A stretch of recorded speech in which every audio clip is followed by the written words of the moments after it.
kembali kepada niat, Pak. Bapak ini bertanya, saya ngasih nasihat, dampaknya malah orang itu musuhin saya. Dampaknya orang itu malah benci dengan saya. Apakah itu sedekah? Bagi saya sedekah selama niat saya ikhlas. Bukankah Rasul telah bersabda dalam hadis riwayat Imam Bukhari Muslim dari Umar bin Khattab, innamal a'malu binniyah. Tiap amalmu itu tergantung niatnya. Wa innama likulli imri'in ma nawa. Setiap orang akan memperoleh sesuatu pahala sesuai dengan yang diniatkannya. Kalau niatnya baik ya pasti pahala baik, kalau niatnya buruk ya pasti pahala buruk. Maka setiap itu tergantung niatnya. Tapi kita perlu catat, Pak, memberi nasihat itu wajib. Di surat Az-Zariyat, surat 51, di ayat 55, digandeng dengan ayat 56-nya. Allah perintah apa kita di sana? Disuruh memberi peringatan. Fadzakir fa inna dzikrata fa'ul mu'minin. Tetaplah kamu memberikan nasihat, memberikan peringatan. Peringatanmu kepada orang lain itu bermanfaat. Tapi ingat, tidak setiap orang dikasih peringatan bermanfaat. Manfaat peringatanmu itu tanfa'ul mu'minin, hanya bermanfaat bagi orang beriman. Kalau orang itu beriman dikasih nasihat pasti nurut. Tapi jangan ngomong, wah dasar nggak beriman tuh dikasih nasihat malah nggak nurut. Nggak boleh, Pak. Allah yang menilai. Kenapa?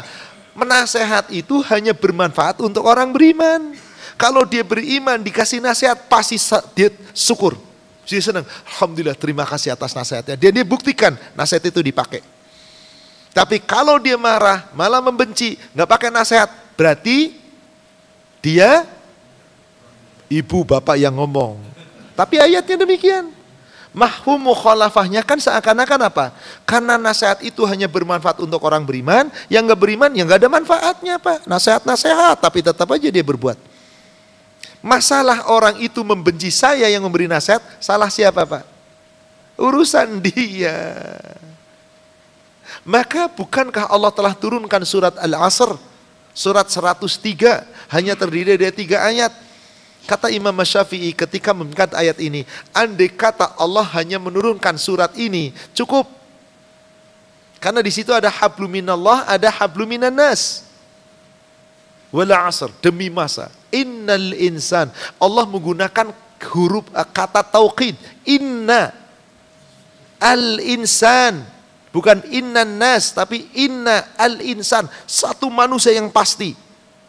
Lafi husun, benar-benar gak ada manusia gak untung. Gak ada manusia untung, rugi semuanya. Lafi, benar-benar berada di dalam kerugian.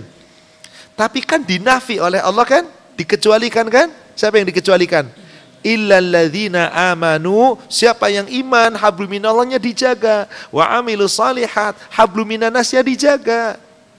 Watawasau bil haq watawasau bis sabr, dan saling menasehati dengan cara yang hak, yang benar, dengan kesabaran, jangan dengan arogan. Sabar menyampaikan. Urusan yang disampaikan nasihat nggak sabar, ya urusannya dia. Yang memberi nasihat tetap harus sabar. Dan supaya nasihat itu mempan, kena, ditambah di surat 90, surat Al-Balad, Bapak bisa lihat ayat ke-17. Summa kana min, orang yang mau menempuh jalan yang berat, Pak, adalah ayat ke-17 salah satunya. Summa kana minal ladzina amanu, kemudian mereka adalah termasuk orang-orang yang beriman. Watawasau bil haq, yang watawasau bis sabr, yang selalu memberi nasihat dengan kesabaran. Watawasau bil marhamah, dan ketika memberi nasihat dengan penuh kasih sayang. Jadi nasihat, sini gue nasihatin. Lu tuh kalau udah sini dengerin ya, awas kalau nggak dengerin, laksanakan. Itu bukan nasihat, Pak, arogan. Aku mau memberi nasihat, sebaiknya begini, begini, begini. Kalau diterima silakan, kalau nggak ada apa-apa. Wah saya nggak bisa, ya silakan, ada, dah beres. Watawasau bis sabr, watawasau bil marhamah. Jadi gabungkan surat Al-Asr dengan surat ini, Pak. Banyak orang ngasih nasihat tapi nggak sabaran.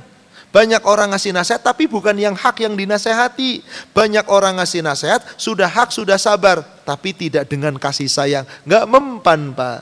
3 digabung dengan cara yang hak, dengan kesabaran, dengan penuh kasih sayang.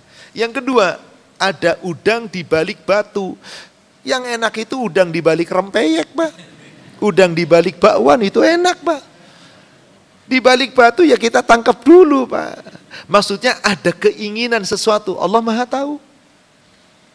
Saya mau ngasih nasihat dia, saya mendekati dia, tapi biar saya nanti mendapatkan sesuatu. Allah Maha tahu. Berarti niatnya buruk, gak dapat apa-apa dari Allah, malah dapat dosa. Maka kata Rasulullah, apabila kamu mendapat suatu hadiah, yang hadiah itu kamu tidak pernah meminta, tidak pernah berharap, tidak pernah berkeinginan, terima, jangan ditolak. Apakah kamu simpan untuk dirimu, kamu manfaatkan untuk dirimu, kamu hadiahkan kepada yang lain. Tapi apa-apa yang kamu dapat dari keinginan kamu, meminta-minta atau beringinan atau berangan-angan. Mudah-mudahan orang itu, apalagi sampai gue mau begini supaya nanti begini. Jangan pernah kamu terima, itu hawa nafsu. Wallahu a'lam